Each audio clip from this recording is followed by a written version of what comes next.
Et bonjour les scorpions, donc là je m'adresse pour le mois d'août aux ascendants scorpions ou lune védique en scorpion.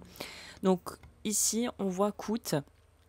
c'est une invitation pour toi à vraiment être dans une phase de transformation, mais aussi de lâcher prise. Alors ça paraît un peu bateau dit comme ça parce que ça paraît assez générique, mais parce qu'on sent que les maisons qui sont activées sont des maisons qui sont vraiment en lien avec quelque part la notion d'identité et de pouvoir affirmer son identité ou changer aussi la façon dont on est perçu par le monde extérieur.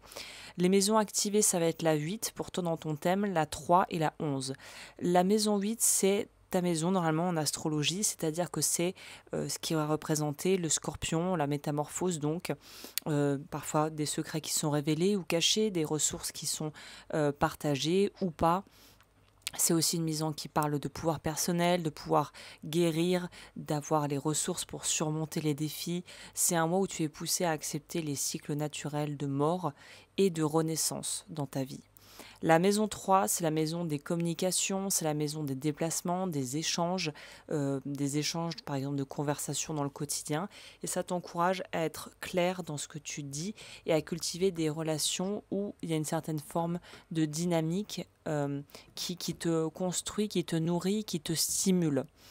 La maison 11, elle, c'est la maison où on parle plutôt long terme, on parle des amis, des réseaux sociaux, c'est ce qui te soutient, c'est ce qui permet de se connecter à une communauté, à des gens qui pensent comme nous, ou en tout cas avec qui on a l'impression que ce qu'on crée ensemble, ça a du sens.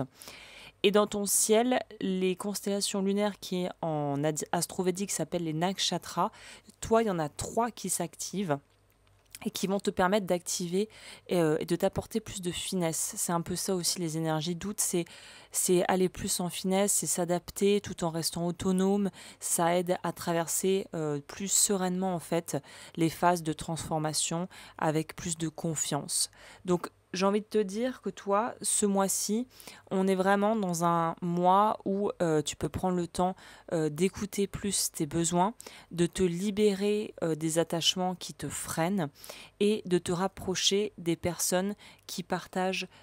finalement les mêmes valeurs que toi. On voit que ce qui pourrait être un petit peu pour toi rassurant, voire nécessaire, c'est que dans une période où tu as besoin d'avoir des réponses concrètes, des actions tangibles qui sont posées, ou tout simplement une communication qui te permette en fait de pouvoir dépasser tes appréhensions et tes doutes, comme s'il fallait vraiment arriver à aussi d'une certaine manière, peut-être revoir certaines choses, revoir ta façon d'appréhender certaines choses dans ta vie, si tu as l'impression que c'est quelque chose là actuellement où tu voudrais des réponses et tu n'arrives pas à en avoir. Il y a une notion ici de pouvoir en fait arriver à dépasser la peur de ne pas avoir les réponses qu'on aimerait bien qu'on nous apporte. Il y a vraiment quelque chose de cet ordre où on te dit qu'il est temps de pouvoir te rapprocher de personnes qui vont pouvoir t'apaiser, te calmer. Toi aussi, je te conseille d'essayer de te recentrer durant ce mois parce que finalement, c'est au contact des autres qu'on peut. L'idée n'est pas de diminuer ses propres problèmes ou de faire diversion pour essayer voilà, de passer outre des questionnements ou des phases un petit peu inconfortables, mais c'est de se dire en fait, je suis pas seule. Il y a quand même quelque chose d'assez universel dans le fait de pouvoir être avec d'autres gens et pouvoir parler de sujets qui nous touchent et qui a à cœur en fait. Donc on est dans une énergie un peu comme ça où il est important de pouvoir être déjà raccord avec soi-même et de pouvoir retrouver du soutien et du réconfort auprès de gens, pas forcément famille ou amis, hein, mais de gens dans une communauté qui peuvent comprendre ce qu'on vit. Par exemple, je ne sais pas si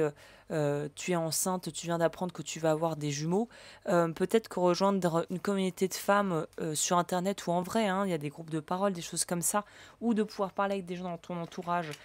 qui ont eu des jumeaux, ça pourra peut-être te faire te sentir moins seul à l'idée d'avoir voilà, une vie avec enfant qui va être, et peut-être aussi une grossesse qui va être tout à fait différente de ce que vivrait quelqu'un une femme qui attend un seul enfant. Il y a quelque chose de cet ordre de relier à travers l'humain et la communication.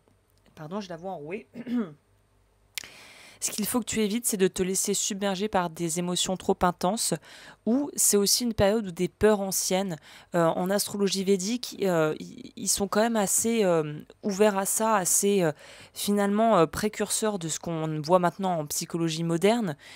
C'est cette notion de transgénérationnel. Peut-être qu'il est temps que tu trouves des moyens de t'ancrer, ou par le mouvement, au contraire par le fait de rester statique dans une forme de méditation consciente, mais c'est de se dire, ok, je peux canaliser mes angoisses, je peux canaliser mes doutes, et être avec des gens qui peuvent partager, même s'ils ne partagent pas forcément le même chemin de vie que moi, et les mêmes problématiques, peuvent me permettre de voir mon problème sous peut-être un nouvel angle. Donc en gros, c'est une phase là de ta vie, août, où il faut accepter de transformer en douceur, en accueillant toutes les phases qui se présentent, et de faire autant de pauses que nécessaire. C'est-à-dire un peu comme dans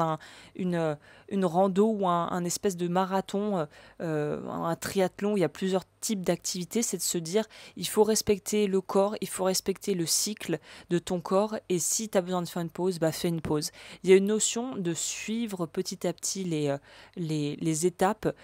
qui sont jalonnés sur le chemin, et de faire autant de pauses que nécessaire. On n'est pas du tout là pour faire un sprint, on est plutôt dans l'optique ici, vraiment marathon, on prend son temps en fait, hein.